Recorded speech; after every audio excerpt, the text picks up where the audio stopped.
চার ব্যক্তির অভিশাপ থেকে দূরে থাকবেন। এই চার ব্যক্তির অভিশাপ যদি আপনার গায়ে লেগে যায় তাহলে আপনার জীবন ধ্বংস হয়ে যাবে, দুনিয়াতেও আপনি ধ্বংস হবেন, আখিরাতও আপনার শেষ হয়ে যাবে। এজন্য এই চার ব্যক্তির থেকে অভিশাপ থেকে আপনি দূরে থাকবেন। নাম্বার 1, 1 নাম্বার হচ্ছে পিতামাতার অভিশাপ কখনো নিবেন না, কেননা পিতামাতা দোয়া করলেও কবুল, বদদোয়া দিলেও আল্লাহ তাআলা কবুল করে নেন। আমরা বুখারী শরীফের জুরাইজের ঘটনা শুনেছি। সে বড় আবেদ ছিল, কিন্তু নামাজ পড়তে দাঁড়িয়েছেন, মা এসে ডাক দিয়েছে, কিন্তু শেষ পর্যন্ত নামাজে দাঁড়িয়েছিলেন, সে মনে মনে চিন্তা করতেছেন নামাজ শেষ করে তারপরে মায়ের কথা শুনবো।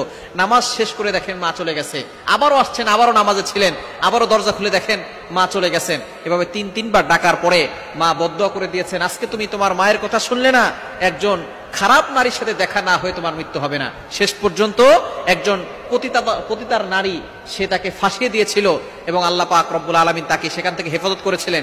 এই যে মায়ের বদদোয়া কাজে লেগে গিয়েছে, সে জেনে হোক, বুঝে হোক, না বুঝে হোক, বদদোয়া যে দিয়েছে সেটা কাজে লেগে গেছে। এই জন্য অবশ্যই আমাদেরকে সতর্ক থাকতে হবে। মা বাবা থেকে কখনো অভিশাপ নিব না, তাদের সাথে সুন্দর ব্যবহার করব, সব সময় ভালো ব্যবহার করব।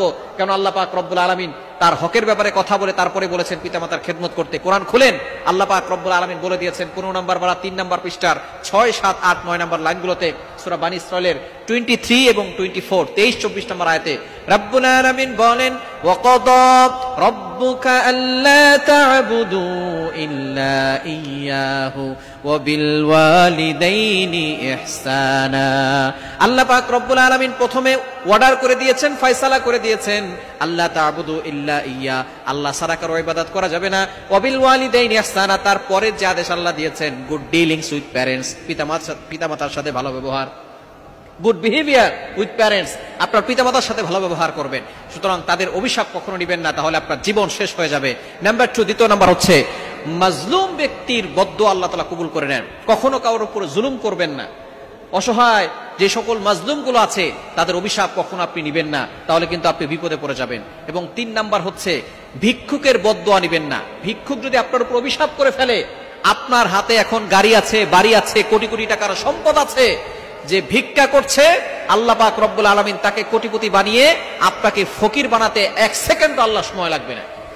আজকে আপনি অহংকার করছেন, দাম্ভিকতা দেখাচ্ছেন, একজন ভিক্ষুক আপনার গাড়ির সামনে, লক্ষ টাকার গাড়িতে আপনি চলেন, ভিক্ষুক এসে বলে আমাকে 10টা টাকা দেন, আপনি 10টা টাকা দিতে পারেন না, তার সাথে খারাপ ব্যবহার করেন।